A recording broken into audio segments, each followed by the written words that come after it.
चलिए देखेंगे यहाँ पर पहला प्रश्न क्या है। पहला प्रश्न है यहाँ पर, यदि वायुमंडल न हो तो पृथ्वी कैसी दिखाई देगी। यानी कि वायुमंडल वायुमंडल अगर न हो, पृथ्वी पर अगर वायुमंडल न हो, वायुमंडल की अनुपस्थिति हो, तो कैसी दिखाई देगी पृथ्वी। तो काला दिखाई देगा। पृथ्वी कैसा दिखाई देगा।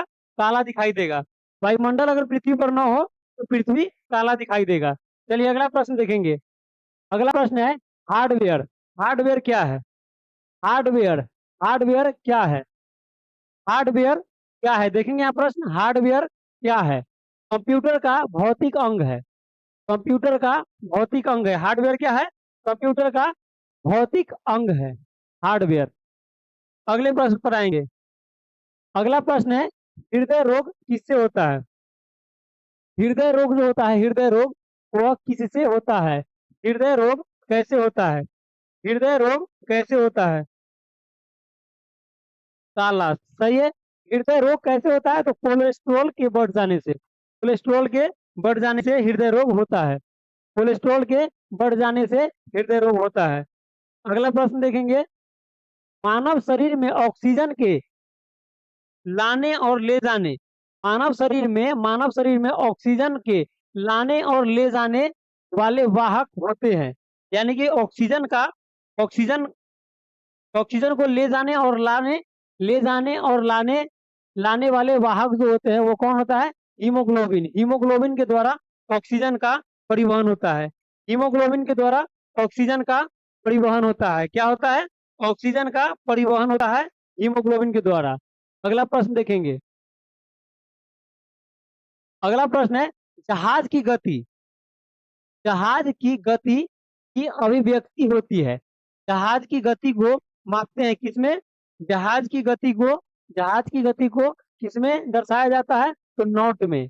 जहाज की गति को किसमें दर्शाया जाता है, तो नॉट में। जहाज की गति नॉट में दर्शाया जाता है। अगला प्रश्न देखेंगे। अगला प्रश्न है एलिसा परीक्षण। एलिसा परीक्षण एलिसा परीक्षण किस बीमारी के लिए किया जाता है, आप लोग बताइएगा। आप लोग जवाब दीजिएगा। एलिसा परीक्षण जो है, एलिसा परीक्षण किस बीमारी के लिए किया जाता है। एलिसा परीक्षण किस बीमारी के लिए किया जाता है, आप लोग जवाब दीजिएगा। कौन सा बीमारी हो जाएगा। एड्स। एड्स रोग की पता लगाने के लिए एलिसा परीक्षण किया जाता है। एलिसा परीक्षण या टेस्ट किया जाता है। और यह बीमारी जो है वह विषाणु जनित है। विषाणु।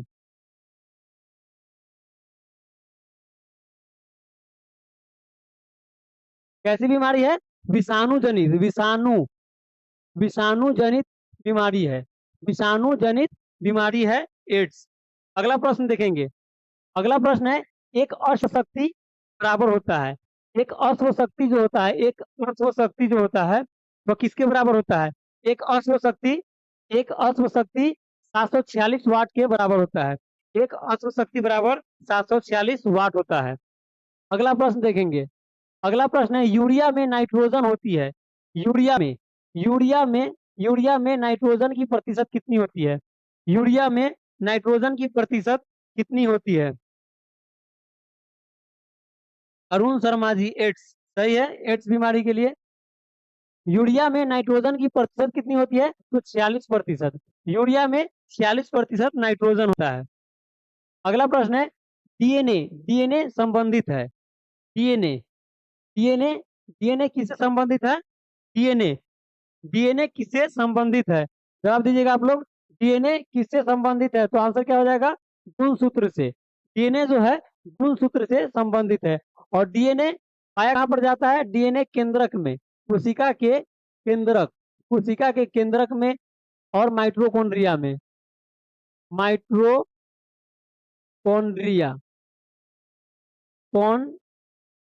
माइटोकॉन्ड्रिया में। माइटोकॉन्ड्रिया में केंद्रक और माइटोकॉन्ड्रिया में पाया जाता है।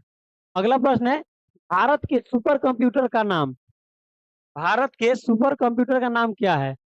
भारत का सुपर कंप्यूटर जो है उसका नाम क्या है। भारत के सुपर कंप्यूटर का नाम क्या है, क्या हो जाएगा। परम। भारत के सुपर कंप्यूटर का नाम क्या है, परम है। परम। भारत के सुपर कंप्यूटर का नाम परम है। अगला प्रश्न है डीओएस। डीओएस का विस्तृत रूप। डीओएस का विस्तृत रूप, यानी कि डीओएस का फुल फॉर्म बताना है। डीओएस का फुल फॉर्म 40%। चलिए अगला प्रश्न का जवाब दीजिएगा। डीओएस का विस्तृत रूप क्या होगा? तो डिस्क ऑपरेटिंग सिस्टम। क्या हो जाएगा? Disk operating system. Disk operating system हो जाएगा। अगला प्रश्न देखेंगे। अगला प्रश्न है भूपर्पट्टी में दूसरी बहुलता से पाई जाने वाली धातु, यानी कि भूपर्पट्टी पर, भूपर्पट्टी में जो दूसरी, यानी कि दूसरी बहुलता से पाई जाने वाली धातु का नाम बताना है। पृथ्वी पर यानी कि भूपर्पट्टी में सबसे अधिक धातु कौन सा पाया जाता है? तो एल्युमिनियम। एल्यूमिनियम पाया जाता है सबसे अधिक। और दूसरा, पहला हो गया ये एल्यूमिनियम, और दूसरा हो जाएगा लोहा। लोहा हो जाएगा दूसरा। लोहा हो जाएगा। दूसरा कौन सा हो जाएगा? लोहा हो जाएगा। दूसरा कौन सा हो जाएगा? लोहा हो जाएगा आंसर। अगला प्रश्न देखेंगे। अगला प्रश्न है एक आवर्धक लेंस में होता है, आवर्धक लेंस जो होता है, आवर्धक लेंस जो होता है वह उत्तल लेंस में होता है। आवर्धक लेंस उत्तल लेंस में होता है। आवर्धक लेंस जो होता है वह उत्तल लेंस में होता है। अगला प्रश्न देखेंगे। अगला प्रश्न है कंप्यूटर में रैम है, कंप्यूटर में रैम, रैम जो है रैंडम एक्सेस मेमोरी। रैम का फुल फॉर्म क्या है? Random access memory. Random access memory. यह कैसा है? कैसा है स्टोरेज है? तो non volatile memory. Non volatile memory है। यह कैसा मेमोरी है? नन वोलाटाइल मेमोरी है। नन वोलाटाइल मेमोरी है। कैसा मेमोरी है? Non volatile. अगला प्रश्न देखेंगे। अगला प्रश्न है, अगला प्रश्न यहाँ पर ध्यान से देखिएगा। एच डबल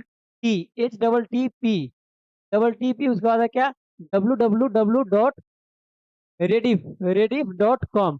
यह क्या है? यह क्या है? यह एक ईमेल एड्रेस है। आप लोगों को भी पता होगा, आप लोगों को भी पता होगा कि ऐसे अगर लिखा जाता है तो एक वेबसाइट होता है, वेबसाइट होता है। यह वेबसाइट होता है। क्या होता है? यह वेबसाइट के जैसा होता है, website. W W W W W उसके बाद डॉट करके जो लिखा गया है, यह क्या है? वेबसाइट है, वेबसाइट। और डब्लू डब्लू डब्लू का जो खोज खोज किसने किया था? डब्लू डब्लू डब्लू का खोज किसने किया था? तो टिम बर्नर्स ली। कल ये वाला प्रश्न आया था। Tim Berners Berners Tim Berners Lee. Tim Berners Lee. W W W का खोज टिम बर्नर्स ली ने किया था। अगला प्रश्न देखेंगे। ऑनलाइन प्रोसेसिंग क्या है? ऑनलाइन प्रोसेसिंग, ऑनलाइन प्रोसेसिंग क्या है? ऑनलाइन प्रोसेसिंग में क्या किया जाता है? तो समय पर कंप्यूटर कंप्यूटर प्रोसेसिंग डाटा, समय पर कंप्यूटर कंप्यूटर प्रोसेसिंग डाटा का जो काम करता है उसे हम ऑनलाइन प्रोसेसिंग कहते हैं। ऑनलाइन प्रोसेसिंग कहते हैं। ऑनलाइन प्रोसेसिंग किसे कहते हैं? समय पर computer processing data data data का काम करना ऑनलाइन प्रोसेसिंग कहलाता है। Non volatile memory. सही है। अगला प्रश्न का जवाब दीजिएगा। अगला प्रश्न कौन सा है? अगला प्रश्न है पी पी शर्मा, यानी कि कोई यहाँ पर नाम है डैश शर्मा @ और yahoo.com। ये क्या है? ये क्या है? करके दिया गया है yahoo.com। क्या है यह? ईमेल एड्रेस है, ईमेल एड्रेस। यह क्या है? यह एक ईमेल एड्रेस है, ईमेल एड्रेस। हम लोग का जो ईमेल एड्रेस होता है वो ऐसे ही लिखा जाता है ना, ईमेल एड्रेस। ईमेल एड्रेस ऐसे ही लिखा जाता है। अगला प्रश्न देखेंगे। अगला प्रश्न है संतुलित भोजन में होता है, संतुलित भोजन, संतुलित भोजन, संतुलित भोजन में होता है क्या? संतुलित भोजन में होता है सूक्ष्म एवं व्यापक पोषण। सूक्ष्म एवं व्यापक पोषण होता है संतुलित भोजन में। संतुलित भोजन लेने से सूक्ष्म और व्यापक पोषण होता है। अगला प्रश्न है primary storage, primary primary storage unit निम्न रूप में भी संकेतिक होती है। Primary storage unit, primary storage unit निम्न रूप में भी संकेतिक होती है। मेन मेमोरी और प्राइमरी मेमोरी में। प्राइमरी में स्टोरेज जो है, प्राइमरी स्टोरेज जो है, प्राइमरी स्टोरेज यूनिट यूनिट जो है वह मेन मेमोरी और प्राइमरी मेमोरी में बांटा गया है। मेन मेमोरी और प्राइमरी मेमोरी में भी सांकेतिक किया गया है, यानी कि बांटा गया है।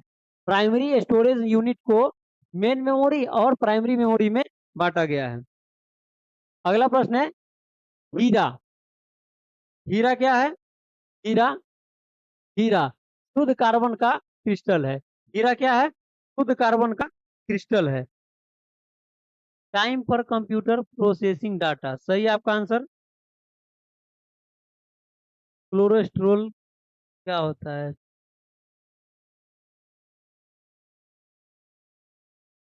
क्लोरोस्ट्रोल के अधिकता से हृदय घात की बीमारी होती है। क्लोरोस्ट्रोल में क्या होता है कि जो रक्त का जो परिवहन होता है वह रुक जाता है, रक्त का परिवहन हो नहीं पाता, जिसके कारण शरीर के सभी अंगों में रक्त के द्वारा जो ऑक्सीजन और ये सब जो जाता है वो सब नहीं पहुंच पाता है, जिसके कारण क्या होता है? हृदय घात की बीमारी यानी कि हार्ट अटैक या कोलेस्ट्रोल में, कोलेस्ट्रोल में, कोलेस्ट्रोल के बढ़ जाने से। चलिए अगला प्रश्न देखेंगे हीरा। हीरा क्या है? शुद्ध कार्बन का क्रिस्टल है। हीरा शुद्ध कार्बन का क्रिस्टल है। देखेंगे प्रयोगशाला। प्रयोगशाला उपकरणों को प्रयोगशाला उपकरणों को बनाने के लिए किस कांच का प्रयोग किया जाता है? यानी प्रयोगशाला में उपकरण जो बनाया जाता है, प्रयोगशाला में उपकरण जो बनाया जाता है उसमें कौन से कांच का प्रयोग करते हैं? प्रयोगशाला में जो उपकरण बनाया जाता है उसमें कौन से कांच का प्रयोग करते हैं? तो पाइरेक्स कांच का, पाइरेक्स कांच का प्रयोग करते हैं प्रयोगशाला में। प्रयोगशाला में पाइरेक्स कांच का प्रयोग करते हैं उपकरण बनाने में। अगला प्रश्न देखेंगे। अगला प्रश्न है घर्षण रोधी। घर्षण बेयरिंग जो होता है, घर्षण रोधी बेयरिंग जो होता है, बेयरिंग जो होता है, घर्षण रोधी बेयरिंग जो होता है वह पद स्थल बेयरिंग होता है। पद स्थल बेयरिंग होता है। घर्षण रोधी पद स्थल बेयरिंग होता है। अगला प्रश्न देखेंगे।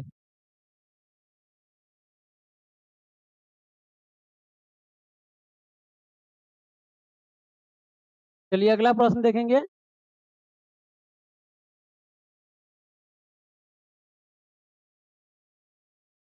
प्रश्न है पेट्रोल इंजन की तुलना में डीजल इंजन, पेट्रोल इंजन की तुलना में डीजल इंजन जो होता है गैस होता है। पेट्रोल इंजन की तुलना में डीजल इंजन क्या होता है? कम दक्ष होता है। डीजल इंजन, पेट्रोल इंजन जो होता है वो अधिक दक्ष होता है और डीजल इंजन कम कम दक्ष होता है। और पेट्रोल इंजन की गुणवत्ता जो चेक किया जाता है, पेट्रोल इंजन की गुणवत्ता, गुणवत्ता वह किससे चेक किया जाता है? ऑक्टेन नंबर से। ऑक्टेन, ऑक्टेन नंबर के द्वारा, ऑक्टेन नंबर के द्वारा पेट्रोल की गुणवत्ता चेक किया जाता है और डीजल की गुणवत्ता सीटेन नंबर के द्वारा, सीटेन, सीटेन नंबर के द्वारा डीजल की गुणवत्ता चेक किया जाता है। अगला प्रश्न देखेंगे। परमाणु का रासायनिक गुणधर्म निर्धारित होता है।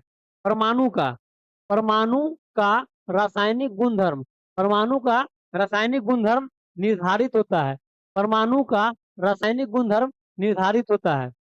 परमाणु में जो, परमाणु में जो रासायनिक गुणधर्म, आवर्त सारणी में जो तत्वों का रासायनिक गुणधर्म जो है वो निर्धारित होता है कैसे? तो परमाणु क्रमांक संख्या के द्वारा, परमाणु क्रमांक संख्या के द्वारा, परमाणु क्रमांक संख्या के द्वारा। और आवर्त सारणी, आवर्त सारणी के बारे में किसने बताया था सबसे पहले? आवर्त सारणी की खोज, आवर्त सारणी की खोज किसने किया था? तो मेंडलीफ ने, मेंडलीफ, मेंडलीफ ने किया था। और आधुनिक आवर्त सारणी की बात करें, मेंडलीफ जो किया था वह द्रव्यमान पर आधारित था। परमाणु द्रव्यमान, परमाणु, परमाणु द्रव्यमान, द्रव्यमान पर आधारित था, परमाणु द्रव्यमान पर आधारित था। और आधुनिक आवर्त सारणी का, आधुनिक आवर्त सारणी का, आधुनिक, आधुनिक, आधुनिक आवर्त सारणी का मोजले, मोजले, मोजले, और वो परमाणु क्रमांक पर आधारित था, परमाणु क्रमांक पर आधारित था। आधुनिक आवर्त सारणी जो है वह परमाणु क्रमांक पर आधारित था। मेंडलीफ, सही है आपका आंसर। मेंडलीफ जो है, मेंडलीफ जो है आवर्त सारणी के बारे में बताया था। मेंडलीफ ने सबसे पहले को दिया था, आवर्त सारणी को दिया था। और आधुनिक आवर्त सारणी को मोजले ने दिया था, मोजले। चलिए अगला प्रश्न देखेंगे। अगला प्रश्न है किसने क्वांटम सिद्धांत की संकल्पना की? यानी कि जो है क्वांटम सिद्धांत किसने दिया था? क्वांटम सिद्धांत किसने दिया था? क्वांटम सिद्धांत का प्रतिपादन किसने किया था? क्या हो जाएगा? Max Planck. मैक्स प्लांक ने क्वांटम सिद्धांत का प्रति मैक्स प्लांक ने प्रतिपादित किया था क्वांटम सिद्धांत को। अगला प्रश्न देखेंगे। अगला प्रश्न है, ध्वनि तरंग यात्रा नहीं कर सकती है। ध्वनि तरंग जो है, ध्वनि ध्वनि तरंग जो है वह यात्रा नहीं कर सकती है। कमेंट कीजिएगा आप लोग आंसर। ध्वनि तरंग किस माध्यम से यात्रा नहीं कर सकती है? Max Planck. ध्वनि तरंग किस माध्यम से नहीं कर सकती है? तो क्या हो जाएगा? निर्वात। निर्वात यानी कि जहां पर वायु नहीं हो, वायु नहीं हो, वायु न हो, वायु न हो, उसे क्या कहते हैं? निर्वात कहते हैं, निर्वात। और ध्वनि के गमन करने के लिए माध्यम की आवश्यकता होती है। माध्यम, माध्यम की आवश्यकता होती है, माध्यम की आवश्यकता होती है। अगला प्रश्न देखेंगे। सेक्सटेंट। सेक्सटेंट जो होता है, सेक्सटेंट जो होता है वह प्रयोग किया जाता है। सेक्सटेंट का प्रयोग कहाँ पर किया जाता है? सेक्सटेंट। सेक्सटेंट का प्रयोग कहाँ पर? तो दूरवर्ती वस्तुओं की ऊंचाई, ऊंचाई मापने में या जानने में। दूर स्थित वस्तु की, यानी कोई वस्तु अगर अधिक दूर है तो उसका ऊंचाई जानने के लिए, कोई वस्तु अगर अधिक दूरी पर है तो उसकी ऊंचाई जानने के लिए किसका प्रयोग करते हैं? तो सेक्सटेंट का। सेक्सटेंट का प्रयोग करते हैं दूरवर्ती, दूरवर्ती यानी कि दूर स्थित वस्तुओं की ऊंचाई जानने में, दूर स्थित वस्तुओं की ऊंचाई जानने में सेक्सटेंट का प्रयोग। अगला प्रश्न देखेंगे। अगला प्रश्न क्या है? अगला प्रश्न है, बर्नौली प्रमेय किसके संरक्षण के बारे में बताता है? बर्नौली, बर्नौली प्रमेय जो है, बर्नौली प्रमेय किसके संरक्षण के बारे में बताता है? बर्नौली प्रमेय किसके संरक्षण के बारे में बताता है? आंसर क्या हो जाएगा? ऊर्जा। बर्नौली प्रमेय जो है ऊर्जा संरक्षण के बारे में बताता है। बर्नौली प्रमेय ऊर्जा संरक्षण के बारे में बताता है। चलिए अगला प्रश्न देखेंगे। अगला प्रश्न क्या है? प्रतिक्रिया टरबाइन। प्रतिक्रिया टरबाइन, टरबाइन जो होता है, प्रतिक्रिया टरबाइन का उपयोग कहाँ पर होता है? प्रतिक्रिया टरबाइन का उपयोग कहाँ पर होता है? उच्च दाबोचता और निम्न निस्सरण में।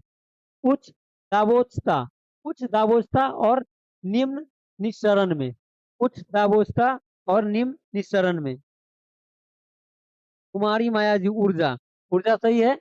बर्नौली प्रमेय जो है वह ऊर्जा संरक्षण पर आधारित है, ऊर्जा संरक्षण पर। अगला प्रश्न देखेंगे। अगला प्रश्न है, भाप का अति तापन किया जाता है। भाप, वाष्प, भाप या वाष्प, वाष्प का, वाष्प का अति तापन किया जाता है। अति तापन किया जाता है अचर दाब पर, अचर दाब पर, अचर दाब पर, यानी कि भाप का जो, भाप को जो गर्म किया जाता है, गर्म किया जाता है यानी अधिक गर्म किया जाता है, वो अचर दाब पर। दाब निश्चित नहीं होता है, दाब अचर रहता है। अगला प्रश्न है, समतल दर्पण की नाभिकीय लंबाई होती है। समतल दर्पण की, समतल दर्पण की नाभिकीय लंबाई जो होती है वो कितनी होती है? समतल दर्पण की नाभिकीय लंबाई कितनी होती है? शां- शांतु कुमार, ऊर्जा। चलिए सही। अगला प्रश्न देखिएगा। क्या है? समतल दर्पण की नाभिकीय लंबाई कितनी होती है? तो अनंत होती है। समतल दर्पण की नाभिकीय लंबाई अनंत होती है। अगला प्रश्न देखेंगे। अगला प्रश्न है, दिया सलाई के शीर्ष में होता है। दिया सलाई यानी कि सलाई जो होता है, माचिस जो होता है, माचिस, उसमें जो फास्फोरस का प्रयोग होता है, फास्फोरस का प्रयोग होता है। कैसा फास्फोरस? तो लाल फास्फोरस का, लाल फास्फोरस। फास्फोरस कितने प्रकार का होता है? फास्फोरस, फास्फोरस, फास्फोरस, फास्फोरस दो प्रकार का होता है। एक होता है श्वेत, श्वेत होता है, या पीला, इसे हम पीला भी कहते हैं, श्वेत या पीला। और एक होता है लाल, लाल होता है। श्वेत या पीला जो होता है यह 40 डिग्री सेल्सियस पर, 40 डिग्री सेल्सियस पर यह स्वतः जलने लगता है, जलने लगता है, स्वतः जलने लगता है। और ये जो लाल है इसका प्रयोग हम माचिस में करते हैं, माचिस में करते हैं। लाल फास्फोरस का प्रयोग माचिस में करते हैं। क्या हो जाएगा आंसर? लाल फास्फोरस दिया सलाई में प्रयोग किया जाता है। अगला प्रश्न देखेंगे। अगला प्रश्न है, कार्बनिक यौगिक में सामान्यतः पाया जाता है। कार्बनिक यौगिक यानी कि कोई भी यौगिक जो बनाया जाता है, कार्बनिक यौगिक जिसमें कार्बन मौजूद हो, उसे हम क्या कहते हैं? कार्बनिक यौगिक कहते हैं। तो कार्बनिक यौगिक जो होता है वह सामान्यतः पाया जाता है समबंधी बंधकता, उसमें कार्बन, कार्बनिक यौगिक में संबंधी, संबंधी बंधकता पाया जाता है। सम सम समन्वयी समन्वयी बंधकता पाया जाता है, समन्वयी बंधकता पाया जाता है। अगला प्रश्न है मैग्नेटाइट। मैग्नेटाइट जो है वो किसका अयस्क है? मैग्नेटाइट किसका अयस्क है? बताइएगा आप लोग, मैग्नेटाइट जो है वो किसका अयस्क है? लोहा का। अरुण शर्मा जी सही आपका आंसर, लोहा का अयस्क है। लोहा का मैग्नेटाइट जो है वो लोहे का अयस्क है। लोहे का अयस्क है। लोहे लोहे का जो रासायनिक प्रतीक होता है क्या होता है? Fe होता है, फेरस। फेरस। अगला प्रश्न है एक अधातु जो ताप एवं विद्युत का सुचालक होता है। अधातु। अधातु एकमात्र धातु यह है, कौन सा धातु है? जो विद्युत का एवं उस ताप का, ताप और विद्युत का सुचालक होता है। एकमात्र अधातु कौन सा है जो ताप और विद्युत का सुचालक होता है? तो आंसर क्या हो जाएगा? ग्रेफाइट हो जाएगा। ग्रेफाइट एकमात्र अधातु है जो ताप और विद्युत का सुचालक होता है। ताप और विद्युत का सुचालक होता है। अगला प्रश्न देखेंगे। अगला प्रश्न है कॉपर। सांद्र सल्फ्यूरिक अम्ल से गर्म करने पर कॉपर को अम्ल यानी कि सांद्र सल्फ्यूरिक अम्ल से गर्म करने पर प्रतिक्रिया करने के गर्म करके जो प्रतिक्रिया होता है उससे कौन सा गैस उत्पन्न होता है? यानी कि कॉपर जो है, कॉपर यानी कि तांबा, तांबा तांबा और क्या है? सांद्र सल्फ्यूरिक अम्ल H2SO4। H2SO4 ये दोनों जब अभिक्रिया करेगा, कॉपर यानी कि Cu, कॉपर दोनों ये अभिक्रिया करेगा तो क्या हो जाएगा? कॉपर सल्फेट हो जाएगा। अभिक्रिया करेगा तो क्या बनेगा? Copper sulphate CuSO4। CuSO4 बनेगा और इससे जो गैस मुक्त होगा कौन सा? हाइड्रोजन। हाइड्रोजन गैस मुक्त होगा। हाइड्रोजन गैस मुक्त होगा। क्या हो जाएगा आंसर? हाइड्रोजन। कॉपर कॉपर जब सांद्र सल्फ्यूरिक अम्ल से गर्म किया जाएगा, कॉपर सांद्र सल्फ्यूरिक अम्ल के साथ जब गर्म किया जाएगा तो प्रतिक्रिया से, इसके अभिक्रिया से कौन सा गैस उत्पन्न होगा? कौन सा गैस उत्पन्न होगा? तो हाइड्रोजन गैस उत्पन्न होगा। हाइड्रोजन गैस उत्पन्न होगा। अगला प्रश्न है प्रतिरोधक वेल्डिंग में इलेक्ट्रोड वस्तु बनाई जाती है। वेल्डिंग जो होता है, प्रतिरोधक वेल्डिंग जो होता है, वेल्डिंग का यह प्रकार है, यह प्रतिरोधक जो है वेल्डिंग का प्रकार है। प्रतिरोधक वेल्डिंग में इलेक्ट्रोड वस्तु बनाई जाती है। इलेक्ट्रोड जो वस्तु बनाई जाती है वो किस धातु की? प्रतिरोधक वेल्डिंग में, प्रतिरोधक वेल्डिंग में इलेक्ट्रोड वस्तु जो बनाई जाती है वो किसकी बनाई जाती है? किस धातु की? किस धातु की? आप लोग कमेंट कीजिएगा आंसर। आंसर क्या हो जाएगा? कॉपर। कॉपर धातु की, कॉपर यानी कि Cu, कॉपर। अगला प्रश्न देखेंगे। अगला प्रश्न है रेफ्रिजरेटर। रेफ्रिजरेटर है क्या? रेफ्रिजरेटर क्या है? रेफ्रिजरेटर रेफ्रिजरेटर क्या है?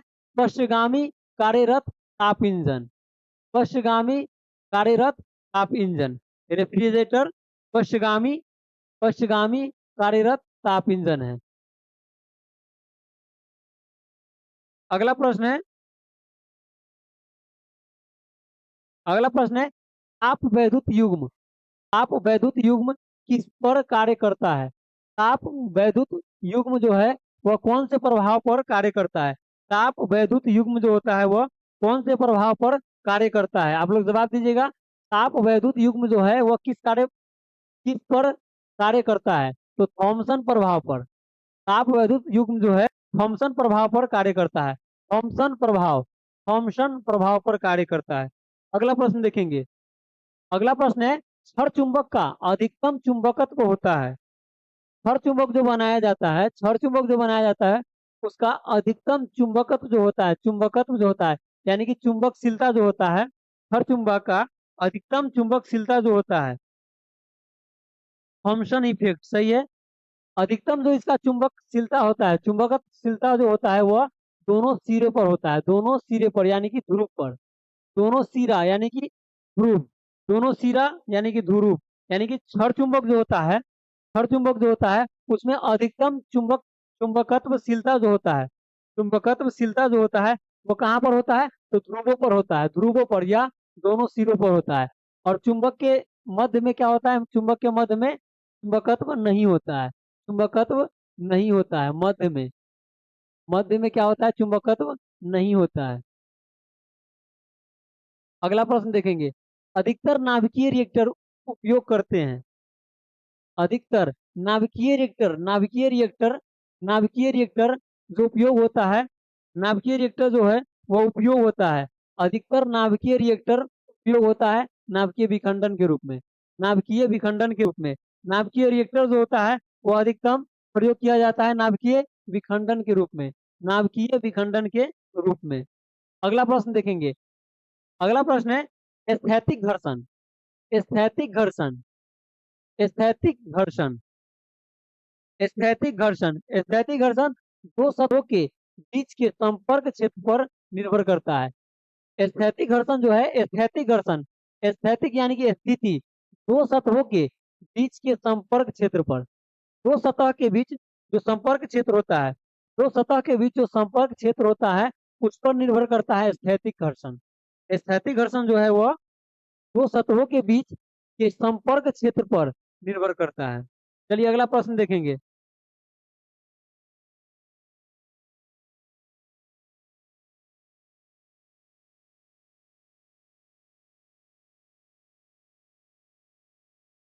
अगला प्रश्न है,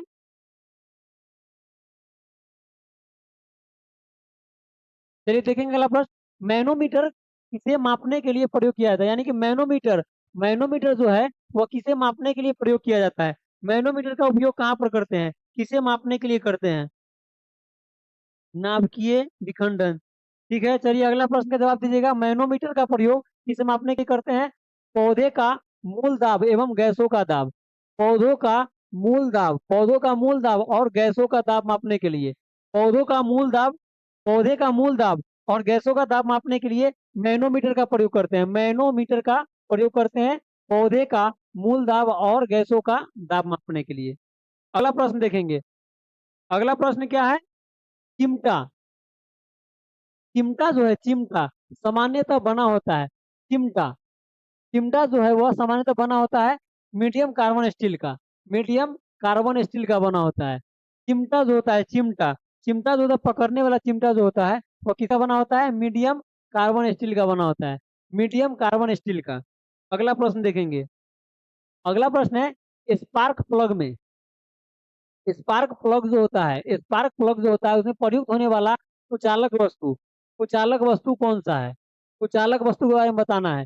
स्पार्क प्लग जो होता है उसमें प्रयोग होने वाला कुचालक वस्तु कौन सा है? तो पोर्सिलीन हो जाएगा, पोर्सिलीन। यानी कि स्पार्क प्लग में, स्पार्क प्लग में प्रयोग किए जाने वाले कुचालक वस्तु कौन सा है? तो पोर्सिलीन है, प्रोसिलीन, पोर्सिलीन है। अगला प्रश्न देखेंगे।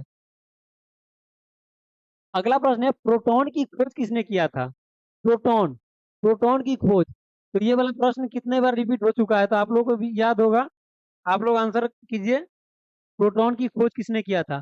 केमिस्ट्री क्लास नहीं होगा क्या? साक्षी सिन्हा राजपूत जी। केमिस्ट्री का क्लास आज नहीं होगा क्योंकि बिट्टू सर नहीं है आज यहाँ उपस्थित, हम लोग के बीच अभी नहीं है आज की क्लास में। तो कल आएंगे तो कल होगा केमिस्ट्री का क्लास।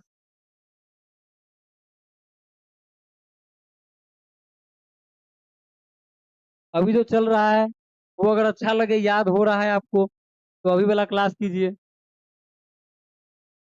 चलिए देखेंगे प्रोटॉन की खोज। आप लोगों से पूछे थे कि प्रोटॉन, प्रोटॉन का खोज जो है वो किसने किया था? प्रोटॉन की खोज किसने किया था? गोल्डस्टीन। चलिए आपका सही आंसर, कुमारी माया जी, अरुण शर्मा जी, आंसर सही आपका क्या हो जाएगा? गोल्डस्टीन हो जाएगा, गोल्डस्टीन हो जाएगा।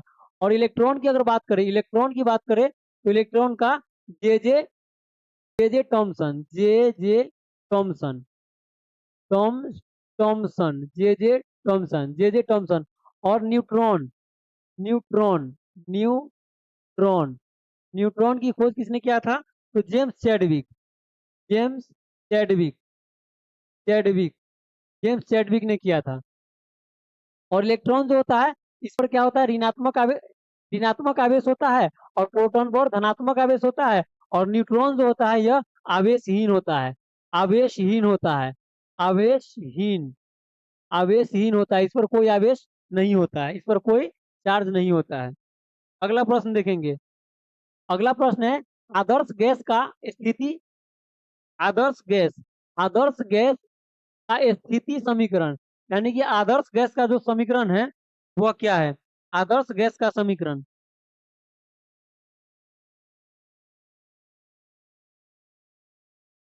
पीवी एनआरटी, पीवी बराबर एनआरटी होगा, पीवी बराबर एनआरटी। सही है, पीवी बराबर एनआरटी हो जाएगा आंसर। आदर्श गैस का जो समीकरण होता है वो क्या होता है? पीवी बराबर एनआरटी होता है, पीवी बराबर एनआरटी। चलिए अगले प्रश्न पर चलते हैं। टरबाइन के लिए प्रयुक्त बियरिंग किस टाइप का होता है? टरबाइन में जो प्रयोग किया जाता है बियरिंग, टरबाइन में जो बियरिंग प्रयोग किया जाता है, बियरिंग का प्रयोग किया जाता है वो किस टाइप का होता है? बियरिंग जो होता है किस टाइप का होता है? टरबाइन में प्रयोग किए जाने वाले बियरिंग जो होता है वो किस टाइप का होता है? कुमारी माया जी सही है आपका आंसर।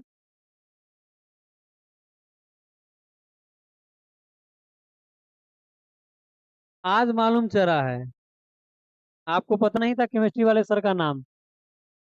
टरबाइन के लिए प्रयुक्त बियरिंग जो होता है वो किस टाइप का होता है? तो नीडल बियरिंग होता है, needle bearing, needle bearing, needle bearing क्या हो जाएगा आंसर?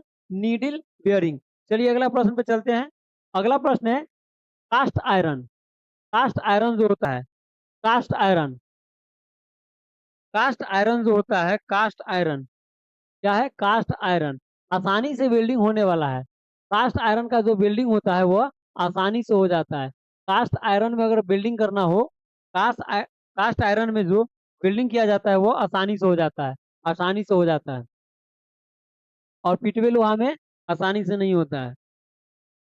चलिए अगला प्रश्न देखेंगे। अगला प्रश्न है कौन सी जांच एक बच्चे की पिता का निर्धारण करता है?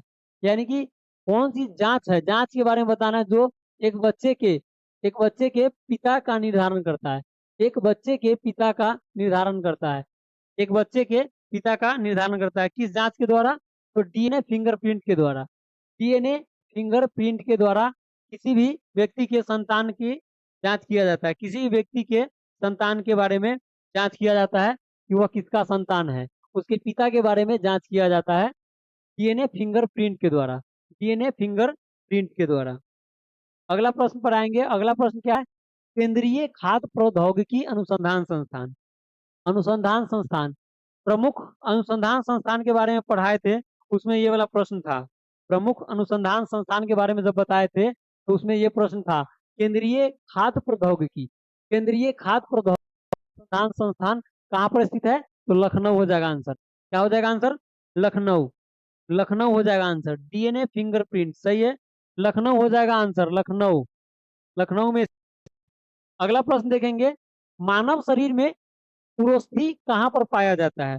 उरोस्थी, उरोस्थी यहाँ पर देखेंगे कि उरोस्थी जो है, उरोस्थी, उरोस्थी ये वाला जो है आंसर, जांग जो है वो गलत है, जांग जो आंसर इसमें दिया गया है वो गलत है। क्या हो जाएगा आंसर? तो पसली जो होता है, पसली, पसली, पसली की हड्डी कितनी होती है? 24 होती है, 24। और 12 12 होता है, 12 12 दोनों साइड होता है, 12 12 एक साइड, एक साइड 12 होता है, एक साइड 12 और दूसरे साइड 12, दूसरे दूसरे साइड 12 होता है, दूसरे साइड 12 होता है। और ये दोनों का जो ज्वाइंट होता है, ज्वाइंट जो होता है ये कहाँ होता है? उरोस्थी हड्डी छाती में होता है, छाती में, छाती में होता है, छाती में, छाती के पसली जो होता है वो कितना होता है? 24, 12 12 दोनों साइड होता है। और ये दोनों का जो ज्वाइंट होता है उसे क्या कहते हैं? स्टर्नम, एस्टर्नम, स्टर्नम कहते हैं। और स्टर्नम उरोस्थी का ही नाम है, उरोस्थी का ही नाम है स्टर्नम, उरोस्थी का ही नाम है स्टर्नम। केचुआ, फीमर, शांतु कुमार, फीमर, फीमर जो इसमें आंसर है वो गलत है, फीमर जो है वो गलत है, जांग में हो जाएगा। यह जांग में नहीं होगा आंसर इसका। इसका जो होता है उरोस्थी जो होता है स्टर्नम होता है, स्टर्नम, स्टर्नम। और स्टर्नम कहाँ पर होता है? दोनों साइड जो पसली होता है, पसली की हड्डी के ज्वाइंट में जो होता है वो स्टर्नम होता है। और वो कहाँ होता है? छाती में होता है। तो ये वाला जो आंसर हो जाएगा जांग, वो गलत होगा, गलत हो जाएगा यह आंसर। चलिए अगला प्रश्न देखेंगे। भूमि के अपमार्जन में योगदान देने वाला, भूमि के, भूमि के अपमार्जन में, भूमि के अपमार्जन में योगदान देने वाली जीव कौन सी है? भूमि के अपमार्जन में, भूमि के अपमार्जन में यानी कि भूमि को जो भुरभुरा बना देता है, भुरभुरा जो बना देता है भूमि को, ताकि जल धारण क्षमता उसका बढ़ जाए, जल धारण क्षमता बढ़ जाए और भुरभुरा मिट्टी हो जाए, जो किसान के लिए फसल उगाने में सहायक होता है। कौन सा होता है जीव? तो केचुआ होता है, केचुआ होता है। केचुआ को और किस नाम से जाना जाता है? तो इसे किसानों का मित्र कहा जाता है। किसानों किसानों का किसानों का मित्र कहा जाता है। किसानों का मित्र किसे कहा जाता है? केचुआ को कहा जाता है, किसानों का मित्र कहा जाता है। अगला प्रश्न है, पृथ्वी का कोण किस रूप में होता है? पृथ्वी का कोण जो होता है, पृथ्वी का कोण जो होता है वो किस रूप में होता है? पृथ्वी का कोण जो होता है वो किस रूप में होता है? पृथ्वी का कोण किस रूप में होता है? पृथ्वी का कोण किस रूप में होता है? पिघला हुआ द्रव्यमान के रूप में। पृथ्वी का जो कोण होता है वो पिघला हुआ द्रव्यमान के रूप में होता है। अगला प्रश्न देखेंगे। अगला प्रश्न है, सूर्य में कौन सा तत्व सर्वाधिक मात्रा में पाया जाता है? सूर्य जो है, सूर्य सूर्य क्या है? सूर्य क्या है? एक तारा है। सूर्य क्या है? एक तारा है, तारा है। और पृथ्वी का सबसे निकटतम तारा कौन सा है? सूर्य है। पृथ्वी का अगर कहे तो निकटतम तारा सबसे कौन है? सूर्य है। और सूर्य में कौन सा तत्व सर्वाधिक मात्रा में पाया जाता है? सूर्य में कौन सा तत्व सर्वाधिक मात्रा में पाया जाता है? आंसर क्या हो जाएगा? हाइड्रोजन हो जाएगा। सूर्य में सर्वाधिक मात्रा में हाइड्रोजन पाया जाता है। अगला प्रश्न देखेंगे। अगला प्रश्न है, आंधी के आगमन के पूर्व बैरोमीटर, आंधी के यानी कि आंधी तूफान जो आता है उससे पहले यानी कि पूर्व, बैरोमीटर बैरोमीटर में पारा स्तर पारा स्तर पारा स्तर क्या होता है? आंधी तूफान जो आता है उससे पहले जो बैरोमीटर जो होता है, मापक यंत्र है। बैरोमीटर द्वारा वायुमंडलीय दाब को मापा जाता है। तो उसमें बैरोमीटर में जो पारा का जो प्रयोग किया जाता है वो क्या होता है? अचानक सामान्य स्तर से नीचे आ जाता है। पारा का जो प्रयोग किया जाता है बैरोमीटर में वो क्या होता है? अचानक सामान्य स्थिति में जो रहता है, सामान्य स्थिति में जो रहता है वो क्या होता है? नीचे गिर जाता है पारा। पारा नीचे आ जाएगा, पारा नीचे आ जाएगा। यानी कि कह सकते हैं कि अचानक अचानक पारा का नीचे आना, अचानक पारा का नीचे आना आंधी तूफान का संकेत होता है, आंधी तूफान का संकेत होता है। अगला प्रश्न, वायुमंडल के बाह्यतम परत को क्या कहा जाता है? वायुमंडल वायुमंडल जो होता है, वायुमंडल उसके बाह्यतम परत को क्या कहा जाता है? बाह्यतम परत को, वायुमंडल के बाह्यतम परत को क्या कहा जाता है? Exo exosphere exosphere exosphere. वायुमंडल के बाह्यतम परत को क्या कहते हैं? Exosphere exosphere exosphere.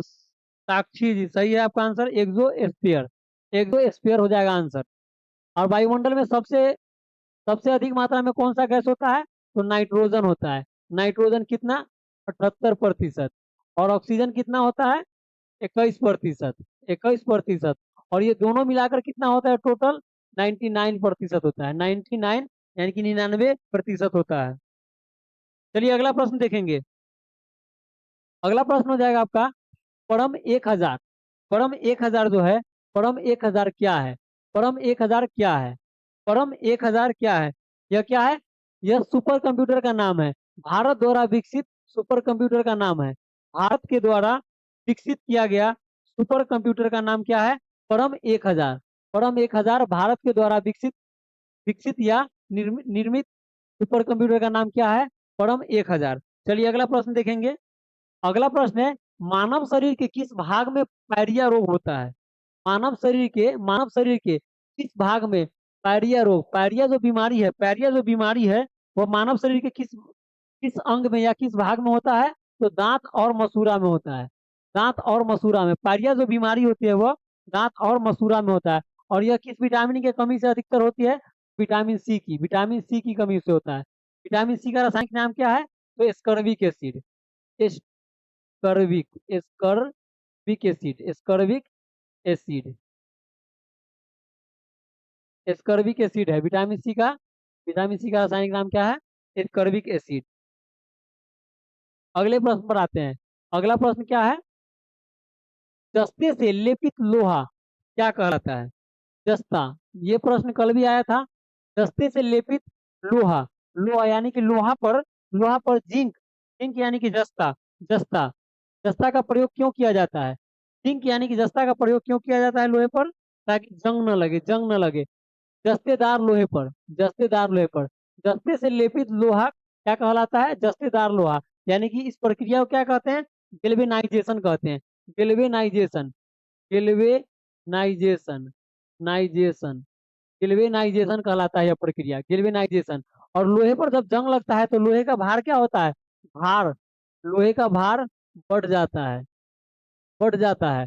और उसकी आयु क्या होता है? लोहे की आयु क्या होता है? घट जाता है। लोहे की आयु घट जाती है, लोहे की आयु घट जाती है। गेल्वेनाइजेशन। चलिए अगला प्रश्न का जवाब दीजिएगा। अगला प्रश्न है आपका, एसिटिलीन का IUPAC नाम। एसिटिलीन जो गैस होता है, एसिटिलीन, उसका IUPAC नाम क्या होगा? एसिटिलीन गैस का IUPAC नाम क्या होगा? क्या हो जाएगा नाम इसका? एथाइन हो जाएगा। एथाइन, एसिटिलीन गैस का IUPAC नाम, एसिटिलीन गैस का IUPAC नाम, IUPAC नाम क्या हो जाएगा? एथाइन हो जाएगा। और एसिटिलीन गैस क्या है? यह कृत्रिम गैस है, कृत्रिम रूप से फल को पकाता है। कृत्रिम, कृत्रिम रूप से फल को पकाता है, फल पकाता है, कृत्रिम रूप से फलों को पकाता है एसिटिलीन। और प्राकृतिक रूप से, प्राकृतिक, प्राकृतिक रूप से कौन पकाता है? तो एथिलीन, एथिलीन, एथिलीन, एथिलीन। चलिए अगला प्रश्न देखेंगे। अगला प्रश्न क्या है? लूनर कास्टिक अयस्क है। लूनर कास्टिक जो होता है, लूनर कास्टिक, लूनर कास्टिक किसका अयस्क है? लूनर कास्टिक किसका अयस्क है? आप लोग जवाब दीजिएगा। लूनर कास्टिक सिल्वर का। चलिए आपका सही आंसर सिल्वर का। लूनर कास्टिक जो है वो सिल्वर का अयस्क है। लूनर कास्टिक सिल्वर का अयस्क है। अगला